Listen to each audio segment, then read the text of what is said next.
Hiro Hamada is a 14-year-old high school graduate and robotics genius living in the futuristic city of San Francisco, a portmanteau of San Francisco and Tokyo, R.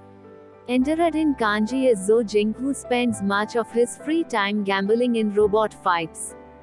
To redirect Hiro, his older brother Tadashi takes him to the research lab at the San Francisco Institute of Technology, where Hiro meets Tadashi's friends Go-Go, Wasabi, Honey Lemon and Fred, his creation Baymax, an inflatable healthcare robot, and his mentor Professor Robert Callahan, the head of the university's robotics program. Amazed, Hiro decides to apply to the university.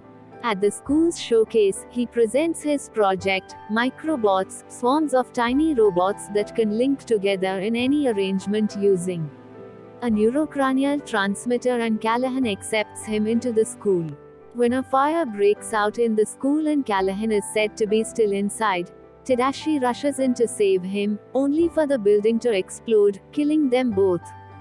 2 weeks later, Hiro, now depressed and mourning Tadashi's death, inadvertently activates Baymax. The duo find Hiro's only remaining microbot and follow it to an abandoned warehouse. They discover that someone has been mass-producing the microbots. A man wearing a kabuki mask attacks them with the microbot swarms. Hiro suspects that the fire that claimed his bro, Tahir, may not have been accidental and was started by the masked man to cover the theft of his microbots. Seeking to bring the masked man to justice to avenge his brother's death, he equips Baymax with armor and a battle chip containing karate moves, and they track the masked man to the docks.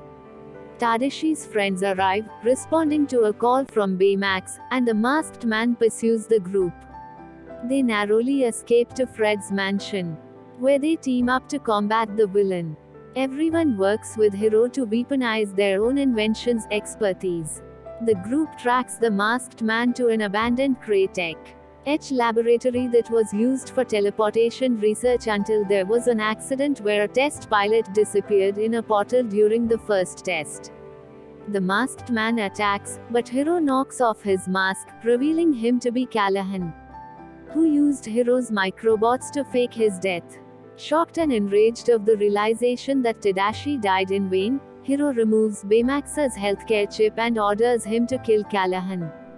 But Honey reinstalling the healthcare chip at the last second prevents him from doing so. Callahan escapes and the group becomes upset with Hiro for taking such an extreme step. Back home, Hiro tries to remove the healthcare chip again, but Baymax blocks his access port, explaining that this is not what Tadashi had envisioned when he created him. As Hiro cries that Tadashi is gone, Baymax shows him a video of Tadashi running numerous tests during Baymax's development as a demonstration of Tadashi's benevolence and dream of helping others. Hiro remorsefully apologizes to his friends, who reassure him they will stop Callahan properly. Video footage from the lab accident reveals that the lost test pilot was Callahan's daughter, Abigail, meaning that Callahan is seeking revenge on Cray. Callahan attempts to destroy Cray's headquarters using Cray's teleportation portal. The team manages to defeat Callahan, but the portal remains active and unstable. Baymax detects a flat Abigail alive inside and leaps into the portal with Hiro to rescue her. They find Abigail in hypersleep, but Baymax is struck by debris, disabling his thrusters. With no other option, Baymax asks Hiro to deactivate him. Hiro tearfully agrees and Baymax fires his rocket fist before deactivating, propelling Hiro and Abigail back through the portal before it is destroyed. Callahan is soon arrested for his crimes, but is relieved to know that his daughter is safe. Sometime later, Hiro discovers Baymax's healthcare chip clenched in the rocket fist. He rebuilds Baymax and the duo reunite. The University awards Hiro a grant and dedicates a building in Tadashi's honor, and Hiro, Baymax, and their friends continue protecting the city as a team of high-tech superheroes known as the Big Hero 6. A post-credits scene shows Fred at his manor talking to the portrait of his father, expressing sadness that he is unable to share his accomplishments as a superhero due to his father always being away. He inadvertently opens a secret door to a room filled with superhero clothing and equipment. Fred's father returns and reunites with his son, saying they have a lot to talk about.